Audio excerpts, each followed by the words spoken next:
after the roll of socks incident on Mac's pants, Laura told him to wait in the kitchen.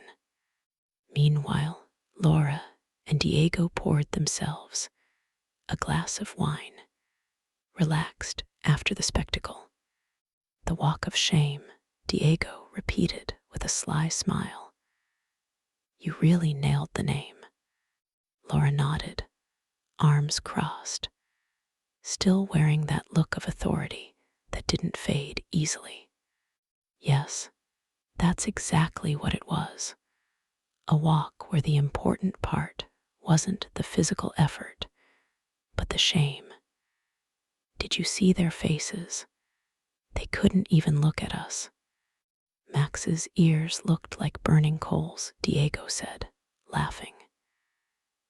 And Diana, even though she tried to hide it, was just as flushed. Laura settled back on the couch, thoughtful. That's the key. The body can take it, but what really leaves a mark is the embarrassment. I want them to associate that feeling with every mistake they make, to know that no mischief goes without consequences, and that those consequences are felt right on the skin. Diego raised his glass in a toast. Brilliant, Miss Laura. The first walk of shame, and surely not the last. The two clinked their glasses, savoring the lingering echo of the authority they had just exercised. Laura called Max, who was in the kitchen. Max approached nervously, still with the face flushed, not knowing exactly what Laura had in store for him. Okay, Max, I noticed that little bulge in your pants when you were doing the walk of shame. I want you to tell me exactly what happened out there. Max flashes even more, not knowing exactly what to say. He only attempted to say, Sorry, Miss Laura. I couldn't control it. Don't worry, we will deal with that. For now, march yourself to the bathroom. You are going to take a cold shower for 10 minutes, okay? I will let you know when the 10 minutes are up. Max goes to the bathroom, enters the tub, and started to take the shower. Those 10 minutes seems like an eternity. He finally hears Laura saying, the 10 minutes are up. Laura tells him to get dressed and to go down to the living room.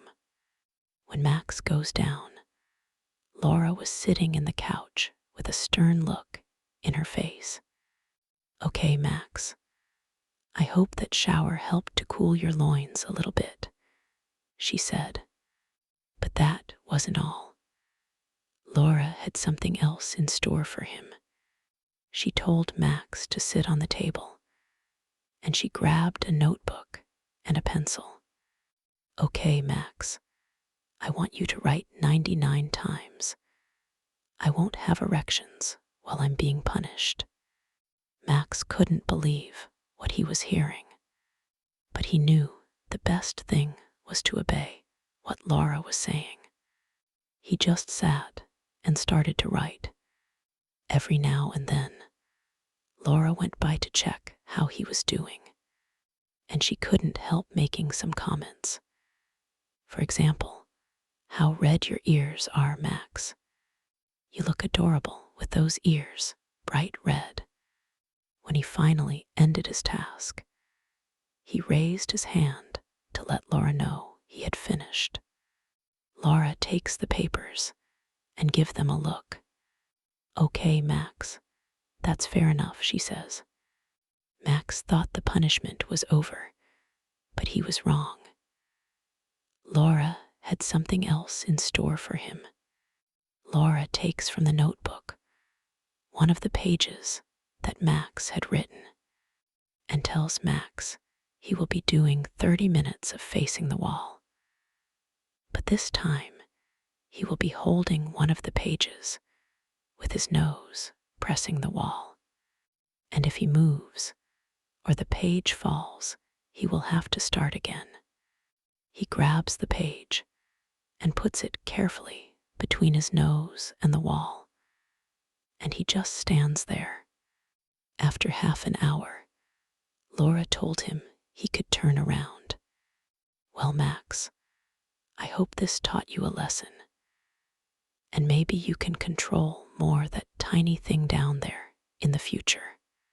With that, she told him to go to the bedroom and go to sleep. Bye-bye, sweetie. See you tomorrow, she told him with a playful tone and a mischievous smile.